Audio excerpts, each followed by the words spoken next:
Welcome to another edition of the Around the NFL broadcast presented by the United States Marine Corps. Dan Hans is here, joined by Greg Rosenthal and Mark Sessler. Boys, the preseason is ready to kick off. We are here for it. We are excited for it, and we're going to talk about it. Who's ready for football? Not quite real football, but still football. I feel like this is the closest we're going to get to being the pregame show. Like, watch out, Colleen Wolfe. We're here. Yeah.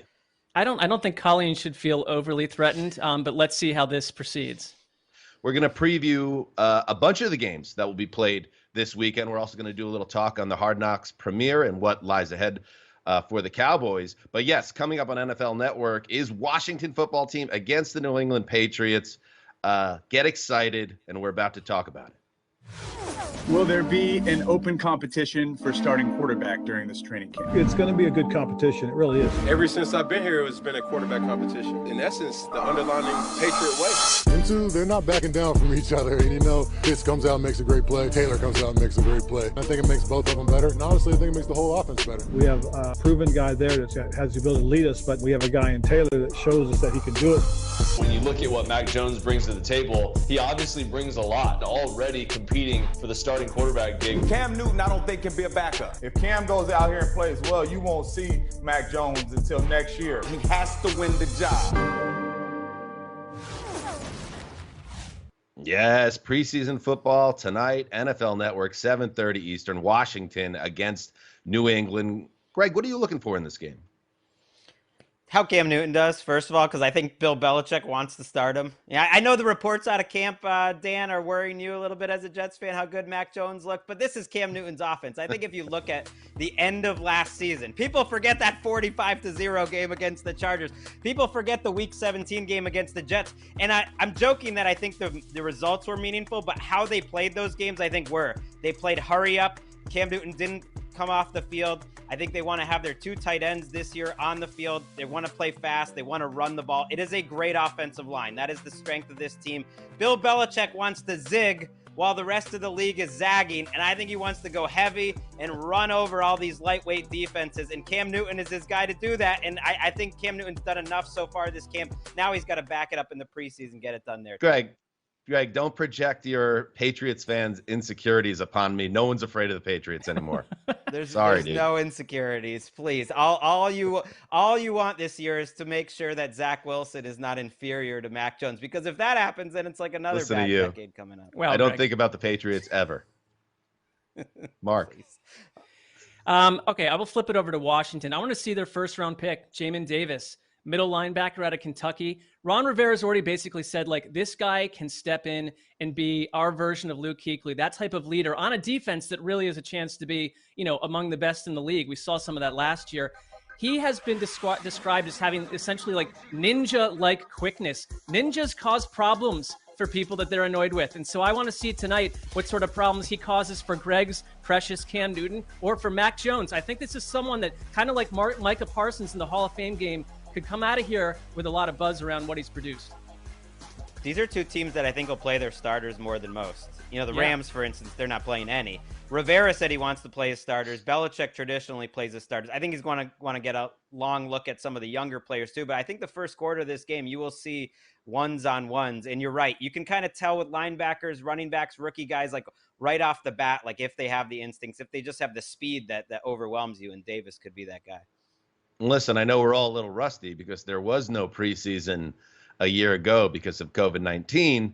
But just a reminder, if you are excited about watching preseason games, don't check in late. If you think, I'll check in around halftime or I'll be there for the fourth quarter when the game really heats up, bad idea. Be there for kickoff. That's when you're going to see a lot of the starters get a little work. Not a lot, but a little. And that's better than nothing, which is what we've had for the entire summer to this point. On the other side of the ball for the Washington football team, I wanted to talk a little bit about the quarterback situation. Now, at the end of July, Ron Rivera said this is an open competition between Ryan Fitzpatrick and Taylor Heinicke, which no one buys because Ryan Fitzpatrick didn't sign a $10 million one-year contract to be a backup behind a completely unproven guy in Taylor Heinicke.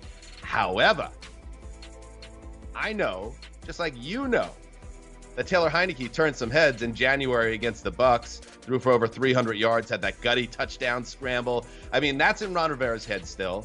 And I think Ryan Fitzpatrick is going to be fine here, and he's going to get some playing time, and he just has to do enough to keep everyone confident in Fitz as the quarterback. But just throwing it out there, if Taylor Heineke plays out of his mind in this preseason, especially if he's going against the twos on defense, and Ryan Fitzpatrick is okay, I wonder if the leash for Fitzpatrick shortens based on what happens this preseason. I mean, maybe a shorter leash. I would be shocked if Fitzpatrick is not the week 1 starter, largely because I think Ron Rivera just basically wants to have a veteran he can trust in there to start the season. Now, if Fitzpatrick, like we've talked about, if he turns into like the bad version of Fitzpatrick at some point, then you've got a couple young quarterbacks on the roster you could turn to. To Dan's point, though, I think these preseason games are always big for rookies, even if you can't win the week 1 job.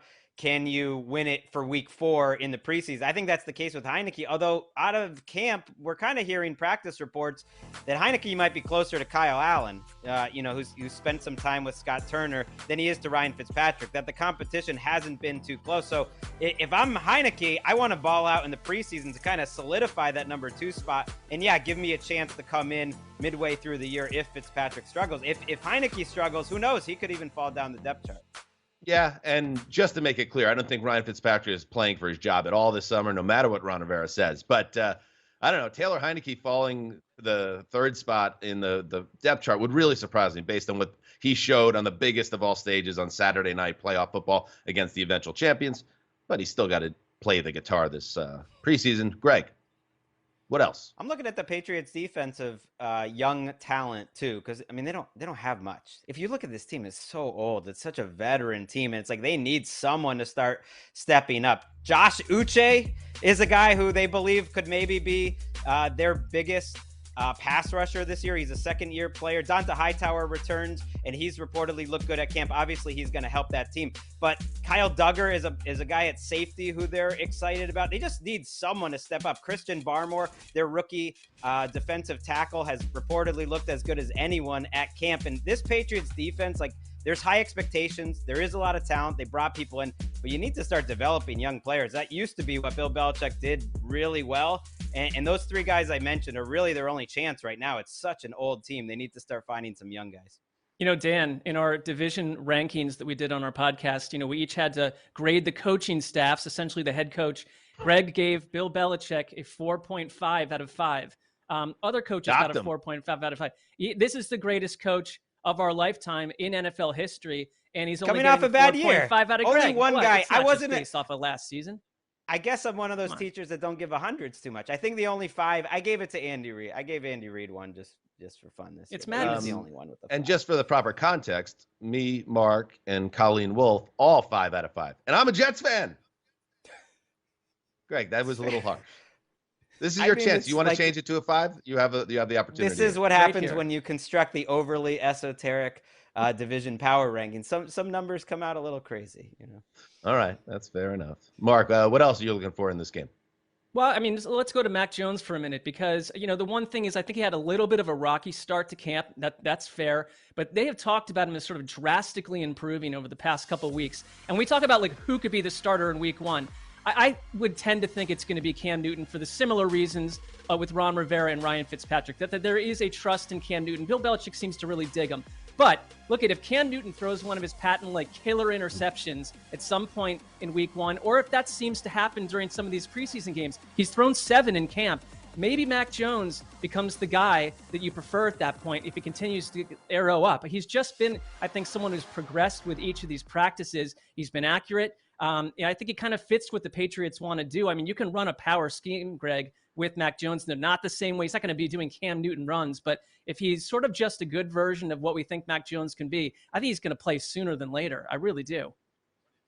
The fact that they're giving him first-team snaps throughout camp, and I think he's going to play a lot with the starters during the preseason, says it all to me. And I think they've been accelerating his development. It's reportedly going well. And thankfully, if we can show him practicing again, I mean, that number 50 is gone. He's officially changing his number to 10 for tonight's game. So that 50 has been bothering me throughout camp. So you can't. It's horrible. You can't be a first-round quarterback. I kind of like wearing it. 50. I like it. What is that? Was that? It'll be 10. Was that Belichick negging him? Like, how did that happen in the first place? I don't know. Maybe there was like a special teamer who had 10 claimed first. I don't think it's Belichick. I don't know what was going on here. It's terrible. I mean, but this is just the way the eye works. I mean, he looks worse. He looks worse as a number 50. I believe in him less in those practice clips there. So this was a very smart move. And he's such a 10, by the way. So some quarterbacks look like the number 10. He might be the most number 10 guy ever. You're right about that. And Cam is a 1. I mean, those are iconic. He's an iconic 1, Cam Newton. Let's get it done. One more time. Mack Jones, iconic. Cam Newton, iconic. Finally, I'm excited about Montez Sweat and Chase Young. I mean, these dudes are maniacs on the Washington defensive line. And I have a new nickname for him, by the way. And you guys tell me what you think. Young and Sweaty. Oh, I like that. It's good. I like They're young and sweaty. And guess what? Montez Sweat, I like when defensive linemen do this stuff in the summer. They said, we want to break the sack record. I want to break the sack record. No, but they want to do the combined sack record. That's what they're got their eyes on. Ooh. Chris Dolman and Keith Millard combined for 39 sacks for the 1989 Vikings. And Sweat said this week, we've got 2 dynamic players on one line. You can make things happen. They want 40 sacks combined, which is insane. But also, man, there is a lot of promise with these 2 guys. Both of them under the age, I believe, of 24 and just game wreckers.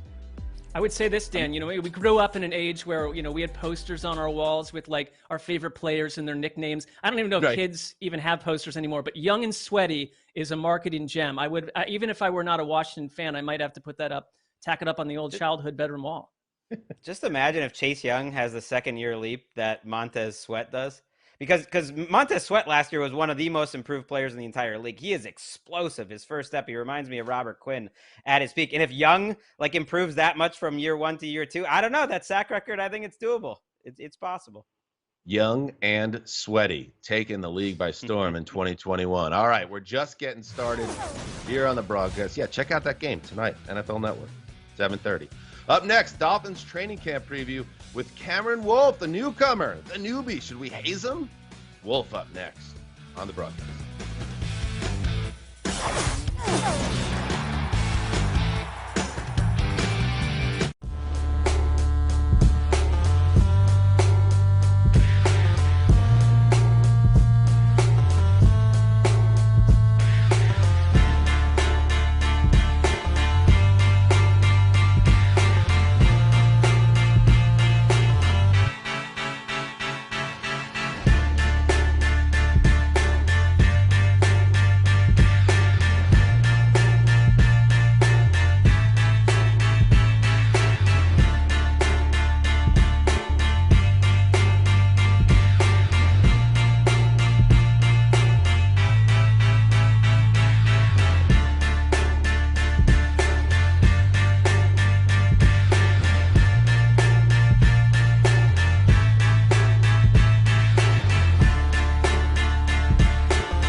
Tua. Good protection downfield. And Gesicki, touchdown! What a catch! Great awareness by Tua. Nothing open. Puts a move in. Knew where the goal line was and gets the touchdown. Play action fake. Corner of the end zone. Touchdown! How about that drive by Tua Tagovailoa? Wow.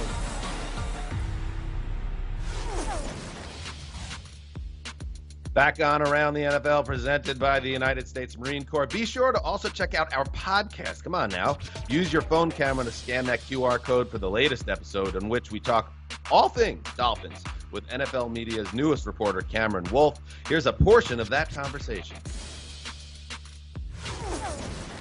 Hopefully the hazing hasn't been too rough. I know he did some work with Rap Sheet and, Rappaport. He could be real rough on the newbie. So hopefully we'll check in on that. How is the great Cameron Wolfe, who's been doing a lot of work for us at the network? First of all, welcome aboard. And has Rap Sheet been cool, or was he a jerk? Be honest. He was good, man. I can't complain. I was preparing for everything. They were telling me it was going to be hazing. I was prepared to have to carry his mic and do all kinds of rookie hazing, but he was actually pretty good. I don't know if he was just trying to sugar me up the first day, but he was letting me take lead on air and not tripping over me and all types of things. So he gave me a good welcome. Cool, man. Well, welcome aboard. And I know you're based in Florida and you're doing a lot of Dolphins coverage for us. You've also done some Panthers coverage, but let's start with the Miami football team. And they got the deal done with Xavier Howard. I imagine that was a huge relief for the entire organization, and it allows them to kind of move forward. What is the vibe around the team post Xavier drama? Man, that was a big weight off of everyone's shoulders, especially if you're a Dolphins fan. Xavier Howard is the best player on that team. I don't think there's really any question. And they've already seen this happen 2 or 3 times over the last few years. Minkah Fitzpatrick gets traded. Laremy Tunsil gets traded. It's like, man, we can't trade our best player every year, can we? So I think early in the offseason, he had requested a trade. He wanted this new deal, but the reality was he never truly wanted to trade it. He just wanted the respect that comes with money, and he didn't feel that. So I think that there is a lot of ease of tension over the last 3 or 4 days with him being sort of satisfied. I don't know if it's fully finished. I think maybe if he has another great year, we revisit this next offseason, but at least for now, for 2021, it seems like everyone's on the same page. The way Brian Flores' defense is, they need man-to-man shutdown corners, and Xavier Howard's one of the best in the league. So I think that helps everyone. His teammates love him, and it's a lot easier when you don't have to tiptoe around questions about why X isn't out here and try to pick sides on whether you're with the team or you're with X. So that was their biggest maybe hurdle coming into camp, and it seems like they've overcome it. Are you wearing like a self-branded shirt? Maybe that's why Rap Sheet didn't give you any of the business. Like if you come in, that's a power move. Like I'm at the new company. What does your shirt say? The Wolf Pack. So you're like another C Wolf. You're like Colleen is, a regular on this show. That's another C Wolf. Any like tension there? Like what's going on between you two? Greg, right please. Oh no, that's no. We're a wolf pack. We're a family. Of course, she's the highest ranking sea wolf in the wolf pack. I'm just the new cub, but we wolves, we stick together. So it's gonna be a stronger. As you guys know, when wolf packs are together, they're stronger in pairs than they are as singles. So me and Colleen have already talked. You guys are not gonna hear the last of this Wolf Brandon. We're gonna hit this I'm until impressed. They tell us we gotta stop. I like the kids in their own names too. I think it's a strong move. This is the worst podcast, by the way. It's just like all our questions to our Dolphins and Panthers reporter right now are just like, do you hate this new guy you work with? Do you hate this new person? Are they nice to you? Are they mean to you? Mark, get us on track. I have something about the Dolphins that on our show I've raised many times as just a concern. I just want to know how it's going to work. You've got 2 offensive coordinators, Eric Studesville, George Godsey, and and I'm hearing that the offense has changed a lot. Myles Gaskin had comments saying, it's going to look real different, more motion, there's more deep passing, it's more flexible. I mean, what is it going to look like? And can you just tell me, how do these 2 guys work together, and who gets the blame if the offense crumbles, and who do fans decide to point fingers at? Just feels a little bit atypical to me. Is there a Batman and a Robin in this mix? How is it truly going to break down here, Cam? Yeah, I think they're going to thumb wrestle every game so you can call plays, and the winner is going to be able to call. No, I'm just kidding.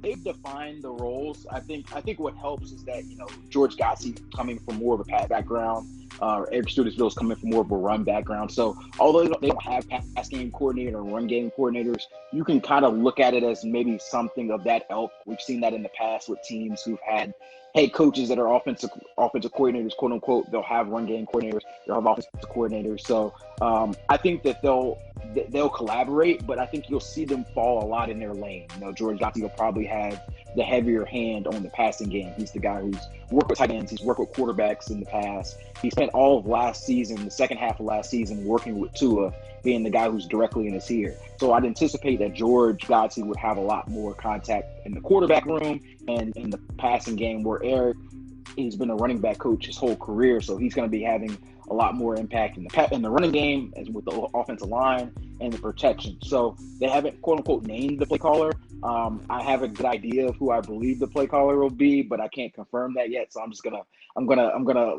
be a good reporter and just kind of let it free for now. Yeah, sit on it until I can get it confirmed. But I know for sure they know who the guy is. There's going to be one play caller. There's not going to be a back and forth where But I think that what helps them, and we saw it last week because George Gotti tested positive for COVID and he was out for a week. You have 2 instead of 1. So in this COVID era, it probably helps you just in case something happens that another guy can step in. And also it helps you have doubles. Have a little bit more versatility. Yeah. He got doubles. And it helps with a little versatility, right? Because, you're playing, your game plan against the Patriots one week, you want to run the ball 40 times. Probably going to be an Eric Studesville game plan. And then you're playing Kansas City and you got to keep up with Patrick Mahomes. You're probably going to have a George Gotti-led game plan. So I think that's probably how it's envisioned. But to kind of jump off what you were talking about earlier, it is going to be different from what I've heard. The 3 words I've heard have been flexibility, motion, and deep balls, which are 3 things that are pretty simple to us. But if you watch the Dolphins offense last year, they had very little of all 3 of those things. On paper this year, I think they're an average team, like you said. I think on paper, you look at them, maybe a borderline playoff team, maybe 7-10, 8-9, 9-8, however you want to kind of rank them. But I think that they have a little bit of magic in this defense, and particularly how they've schemed this defense up. And really, it's all on Tua. Tua plays better than he did last year, which is, obviously it's a low bar. Then I think there's no reason why they can't push for the playoffs, one of those wildcard spots in the AFC. Ow! The Wolf. Welcome aboard, buddy. Coming up next, preseason week 1 previews, the games we are watching closest, coming up next on the broadcast. Hey, Urban, let Trevor start. Cut the malarkey.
Back on ATN, and we're getting closer and closer to live football on NFL Network as the Patriots play host to the Washington football team. Catch that game tonight at 7:30 p.m. Eastern on NFL Network. And I know how you guys operate. Sessler, Rosie, you watch every game. But there's some games you're watching even more closely than others. Greg, what are one of them? I mean, it's been this long in the show. We haven't talked Trey Lance yet. So we got to go. We got to talk Trey Lance. We got to hype him up. 49ers, Chiefs. Chiefs are playing their starters for a whole quarter, but I'm more interested in what Trey Lance does. I feel like the hype maybe calmed down slightly in week 2 just because we were all getting a little out of control in week 1. But this is him, live reps. He can use his legs a little more than he did in practice. And I think the preseason is mostly important for rookie quarterbacks and rookie running backs, because I think you can tell with the eye test what rookie running backs are going to look like. And Trey Sermon is another guy for the 49ers, their third-round pick, who might start over Raheem Mostert. So I'm going to be watching Sermon in this game too. Sermon has been getting excellent reviews in camp, and I'm glad that we're talking about both Treys, not just Trey Lance. But I love the idea of Trey handing off to Trey and throw the ball to Trey, and the two of them together completely change what we think about the 49ers. We'll get into Dan's power rankings a little bit later, but I think this is one of the more exciting teams out there, Greg. I'm with you. I also like the Jimmy G, all but forgotten now. Most people view him as like a poor man's Mark Sanchez at this point, but he's not. He's okay, and he can be good when things are going well. And I'm just curious how he comes out of training camp and into the preseason. You got to have a sizable chip on your shoulder. That would be kind of fun. Mark, what are you looking at? First, I don't know how you called Jimmy G a poor man's Mark Sanchez. I didn't call him that.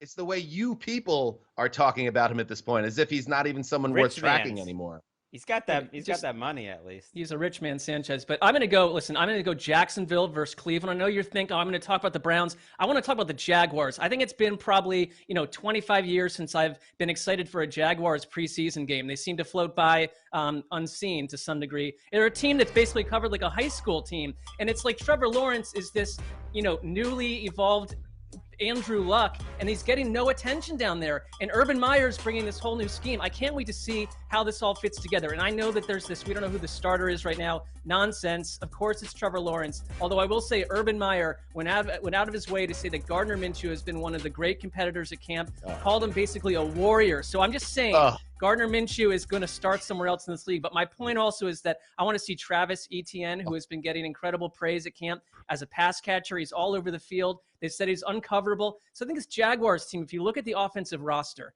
they are not a 1-15 team. And Meyer said we're here to win now. They're in a bad division. I just think this is the beginning of a season that might be a not, worst to first scenario, but 7 or 8 wins, 9 wins maybe. I'm not saying that's impossible if Trevor Lawrence is who we think he is. Or Gardner Minshew, because he's the warrior and one of the great quarterbacks ever. I love Minshew. I just love him.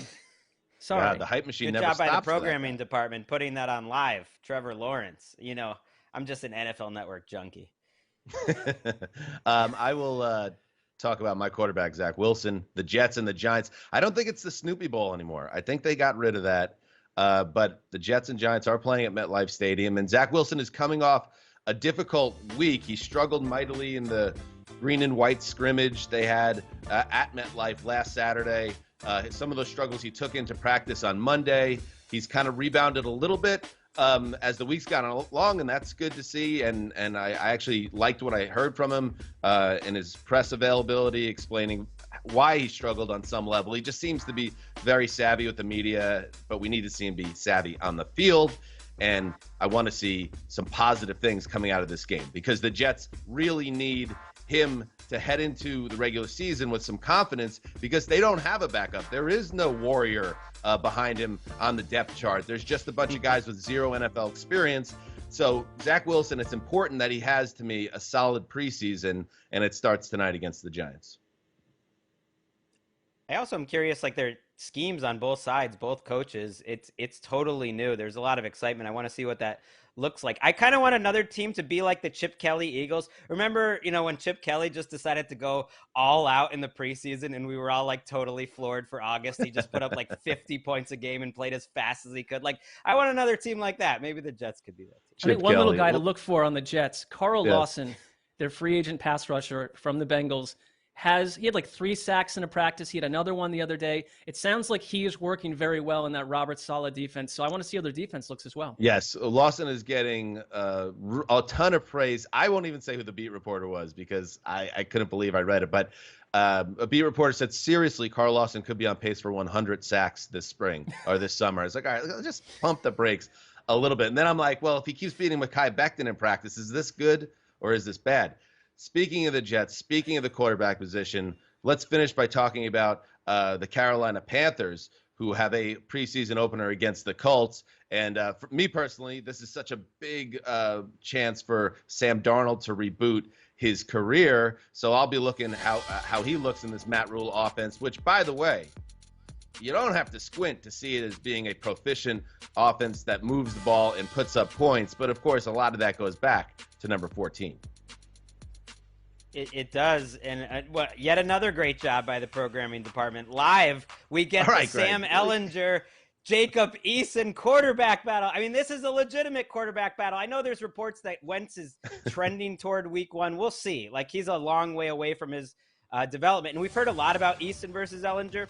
And in my mind, like, Eason is this big, prototypical pocket guy, and Sam Ehlinger is this small, scrappy, Matt Saracen from Friday Night Lights type of guy. So I want to actually see it because all I've really done is read. I have no idea what they actually look like. I mean, they said the building is buzzing around Ehlinger. The building, that means like high-paid executives. So I would like to see him as well. But the Wentz thing changes things because I think we thought we were going to be on like a 5 or 6 week journey with one of these guys.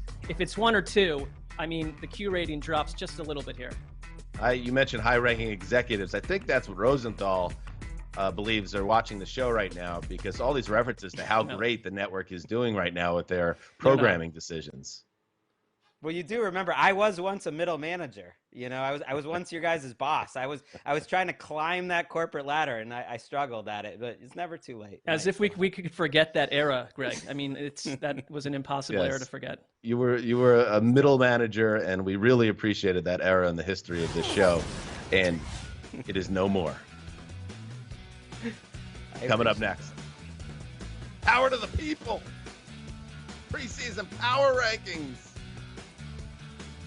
Greg Rosenthal, you're fired. Didn't get fired. This is much more fun.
Back on ATN, and behold, my preseason power rankings, top 10, the Bucs, the defending champs. That's where they belong. Rounding out the top 10 is the Steelers, up 1 spot. And now, gentlemen, it's time for Fighting Spirit, presented by the United States Marine Corps. Let's talk about it. You guys got issues with my power rankings? You talking to me? Sessler, what? Look, at number one, I think that, we have to give you some credit because it's very easy. It's much easier. Man creates list, like other guys attack list. And we're just coming in with the complaints. The dynamic is strange. But I do look at your top 10, and then you have the 49ers buried behind the Rams and Seahawks. I honestly would flip it. And I just think that there is so much new. We talked about it in the last segment. Buried? Well, they're all in the top 10, but in that pecking order, you have them finishing essentially third in the NFC West. To me, I think they're the best team. With Jimmy G, who we are not big on, 2 years ago, they went to the Super Bowl. Last year, with an injury-riddled roster, they beat the Rams twice. If they can stay healthy, and if Trey Lance is who he is, you now have 2 quarterbacks you can use. But if Trey Lance becomes what we think he is, at this point, I would say that they are the odds-on favorite to be better than the Rams or Seahawks, certainly the Cardinals, and maybe almost any team in the NFC. Don't make me go back. Don't make me go back, Mark, to the overly esoteric division power rankings data that I have. And if I find out that the 49ers were third in your own data, I'm going to be very upset. They better be number one for you to be coming after me. They were number one. Absolutely. I mean, I believe this. It was a very Sessler argument, though. He first started by apologizing for even having to do it. And then he picked the smallest nit possible. You have the 49ers pretty high. I'm going to go more aggressive. I'm going to talk about the Vikings. The Vikings are way too low. They're at 17. I think they hurt you, Dan. I think you have been kind of on the Vikings ship the last few years. You believed in them going to last year. And this is an emotional overreaction. If you look at their defensive line right now, with Danielle Hunter back and the signings and the opt-ins, they signed Dalvin Tomlinson, Michael Pierce comes back, Sheldon Richardson. I think they have 4 defensive linemen better than their best defensive lineman from a year ago. Let's go to the secondary where they struggled. Cameron Dancer was their best cornerback a year ago. He might be number 4 on their cornerback depth chart right now. He might not be starting. They're starting Breeland and Patrick Peterson. I think this is a great defensive team. I think they got enough on offense. I think this is a playoff team, and I think they hurt you. First of all, they didn't hurt me. I did think they were a playoff team last year, and they started slow, got hot, and then faded. And you know what? I have the Vikings at 17, which means right now I see them as a fringy, maybe a playoff team if things go right. You're projecting too much on this defense. You just said they could be a great defense. They were so bad last year that Zimmer's tasked with reloading the entire machine this year, and that's going to take a lot of work. Here's the projection. The years 2013 or whenever Zimmer took over to 2019. They're great every year. So I think last year was the anomaly. That's my projection. I mean, I don't have them deep in the 20s. 17 is a nice spot. You can move up quickly at 17. I stand by it, Greg. Denied. Mark, you're up. Well, we're not going to win any of these with you. I can see that. But I'm going to go with the Broncos, who are down, at 24 behind the New York Giants. And I look at the Denver Broncos right now. Von Miller's back. I mean, they added pieces on defense. Vic Fangio might be the best defensive coach out there next to Bill Belichick. And this could be a top 3 defense. And I get where you're coming from, though. The quarterback situation feels like we're going to see Drew Lock and Teddy Bridgewater, interchangeably all season long. Greg, sorry, but we're not as high on Teddy as you are. But if you can just get B- work out of the quarterback group, the offense is loaded. And I feel like this is a fringe wildcard team, if not a team that could finish second in the AFC West. Could they be a playoff team? Sure. Am I at all sold on this offense with their quarterback situation? No. I am not. I see them as a 7 or 8 win team because management has failed to adequately address the most important position in the sport. And I think it's going to kill them this year, just like it killed them last year. That's just how I feel. Such good weapons, though. Albert O, Noah Fant, Cortland Sutton, Judy, the running backs. It's all good. I don't think even Pat Shurmur could make this offense boring. I'm excited for this team. That's all you got. I got to admit, my final one is the Saints. I got to admit, I didn't have a lot of problems with your list, but you said I was projecting with the Vikings. You got to project a little bit because this Saints team is not the 2020 Saints team at all. They could have 11 new starters. They were trying to start a cornerback, Patrick Robinson, who was buried on their depth chart for years. And he retired this week out of nowhere. Now it's Ken Crawley is starting at cornerback, a guy that they cut years ago because they had like 5 guys better than him. That's where they're at right now. It's a lot of problems. It's the Michael Thomas drama. Marquez Callaway is maybe their number 1 receiver. I'd put him down like 20 or so. To me, they're a below average team right now. Okay, now we're talking. That makes me think, and as you can see, I did drop them 3 spots from May because I think there is some storm clouds over the Superdome, even if you can't see them because of the roof over the Superdome. However, this is also the number 13. This is the 3rd year I've been doing the power rankings. Number 13 is where I stick a team when I have no idea what to think of them. I think they could be good, but they might not be good. I'm with you. They could be a team that's truly like a 20-level team, but also I got a lot of respect for Sean Payton and what he's able to do. So that's where I stick him for now. That's fair, though, Mark. I'm with you on Payton. And, there are the reports out there that Thomas and Payton are getting back into a good place. Maybe that thing gets healed. Maybe Jameis Winston, we get the better version of Jameis Winston. He gets hot. I mean, Greg, that's something you sort of wish casted for a very long time. I mean, maybe they're not good. They're in a weird division too. So 13, strange place for them. But Dan, I think you've done a solid job here. Again, I like to keep our relations amicable for the most part. So good job, buddy. Kiss up. All right. Well, that was good. That was fun. Power rankings. Check it out on NFL.com/Hanses. Coming up next. Get the plug in there. Also, NFL.com has us for the latest Hard Knocks recap. We're going to be talking about Hard Knocks and also Dak Prescott. What is going on with that arm injury? He's calling the Texas Rangers doctors. They're calling the Yankees doctors. What? Up next.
Back on ATN, and it's time for Health Check presented by Truth About Weight. Dak Prescott. What are we doing here? Where are we at? What's the health situation around the Cowboys starting quarterback? He's begun light throwing after suffering a shoulder strain early in camp, and there is now a report that came out on Thursday that he will have another MRI. And the Dallas Cowboys, by the way, they don't want you to be worried about this. It is not a setback. This is from the Cowboys Twitter. And it's not a reason to worry, but QB Dak Prescott is planning on getting another MRI. What is up with the tone of this tweet? Mark. It's like, when you tell us it's not a setback and not a reason to worry, then we start worrying. Like, of course, now I'm that's worried. when you start worrying. I wasn't. The Cowboys kind of. Yeah, they kind of got in trouble, I think, with this whole Dak Prescott injury from the get-go by spreading the word immediately that it was nothing to be worried about, that it was going to be a couple days, that we're not worried at all. When, in fact, they're consulting doctors. We learned from Hard Knocks with the Texas Rangers because it's more of like a baseball injury. It's turned into a couple weeks. I'm not panicking or anything, but the way that they've reacted to it has made me a little more worried. And you saw how important it was to Dak Prescott and the team that he was missing these practices. He would not be missing them if it wasn't for a good reason. But hopefully it all gears up by week 1. You'd have to say that there is legit reason for concern at this point. And the tweet to me, I think that one rule in life that I've learned with Twitter, it's like, don't be tweeting during happy hour or deep into a happy hour. And it felt like that might have been the case with that one. It was a little bit tongue in cheek for my liking, but look, I am with you, Greg. One thing I thought that I learned about Dak Prescott was his utter determination to be on the field. So, just getting in the faces of coaches and saying, I want to be out there. And I wonder if maybe they mentioned, had he done too much over the last couple of weeks, and that maybe caused the initial kernel of the shoulder injury. So, if anything, Hard Knocks brought us a lot of information on that front. The only other medical thing I learned during that show that might have superseded this was the John Bones facile vasectomy rundown with the gaggle of 23 and 24-year-olds pupils that he's trying to teach football to. That caught my attention, Dan. Well, not just the vasectomy, but the reversal of the vasectomy. The reversal, I don't know why you're doing any of this stuff, but I want to know more about that. But the other thing about the tweet, I can't get over. Can I look at the tweet again? I can't stop looking at this tweet. What is going on? Who wrote this? Here? Here's my other thing about this. They don't have to tweet this. They don't need to say that he's getting another MRI. That's not like league mandated. There are injury rules in terms of what needs to be reported, but it's not this. So it just seemed a little bit, I don't know. It just seems strange. But yes, on Hard Knocks, Mike McCarthy is in a coaches meeting, and they have some type of metrics data that they track activity for the players. And McCarthy says, what was Dak at? And they say 765. And we don't know. This is also esoteric. There's no way to know what it means to us. But he goes immediately, that's way too high. Let's rein him back. And they do rein him back. And that's when you see the frustration from Dak on Hard Knocks. But then he's hurt anyway. So there is a bit of a connecting of the dots, at least in the edit of Hard Knocks, that the Cowboys are responsible for this injury because they cut the quarterback loose too soon. Does that annoy you if you're a Cowboys fan, Greg, or is this just that's the way things go? It's sports. That part doesn't annoy me as a Cowboys fan, but I'm just surprised how many swallow whole the what the Cowboys are putting out in terms of injuries. I've gotten some tweets from Cowboys fans that noted that I was a little skeptical that Amari Cooper's missed 7 months and Lawrence was out 7 months and now Prescott's out, and they're like, hey, they're all back on the practice field. It's all over. This tweet's looking pretty stupid now. And it's like there's a big difference between throwing lightly and doing what Cooper's doing and doing what Lawrence is doing without pads on, without contact, and being ready to play NFL football. We won't know until week 1, but absolutely it's a concern that these three guys, especially Dak Prescott, is having their training interrupted so much. And just wait. Just wait until the Cowboys are in a shootout in week 1 and you're asking Dak Prescott to throw it 51 times. Like, is this arm going to be ready? It's a legitimate concern, Mark. And as we saw last year, if Dak's not on the field, this team very quickly becomes the worst team in the division. Yeah, I mean, worst case scenario, you're asking Ben DiNucci to throw it 51 times. I don't think that's going to be the case. I think we're going to get Dak back by week 1. I just do, but this is dramatic. And I have to say this. I wonder if that tweet was put out so that on the next edition of Hard Knocks, they can get all of us clowns responding to the tweet on shows like this and maybe put it into the show. At least we would get onto Hard Knocks. That's just a little bit of a theory. I love getting inside your head, Mark, sometimes. It's amazing what's going on in there. It's a problem. All right. That was Health Check presented by The Truth About Wait. We're almost done. But before we go, we share our weekend vibes, including more vintage. We're already at the vintage stage with Dan Campbell, the man's a legend. Up next.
Weekend vibes, Greg.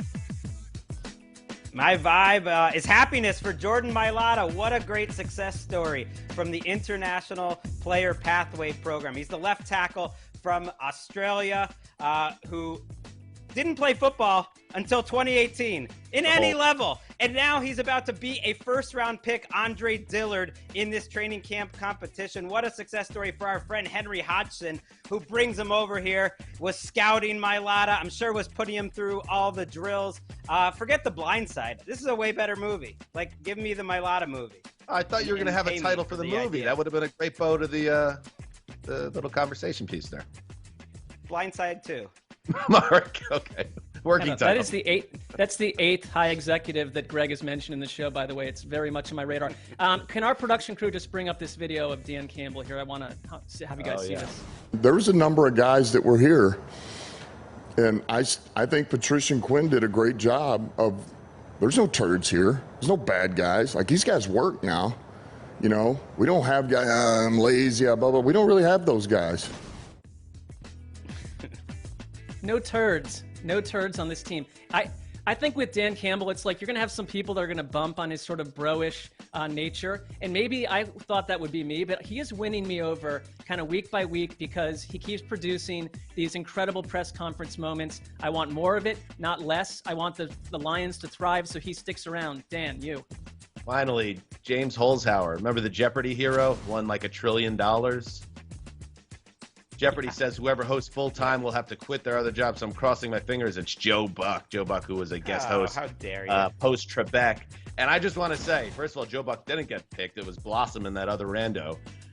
Joe Buck is great at his job. This is such easy criticism that annoys me on the internet. You can never do what Joe Buck does. He's very good, and he doesn't need a supporter, but I will. Thank you for watching our show. Check out preseason football, Pats Washington, and very happy birthday to my boy, Jack Carson Hansis. I love you, buddy. Ooh. Number 7, a big year. Happy birthday. Happy birthday, buddy.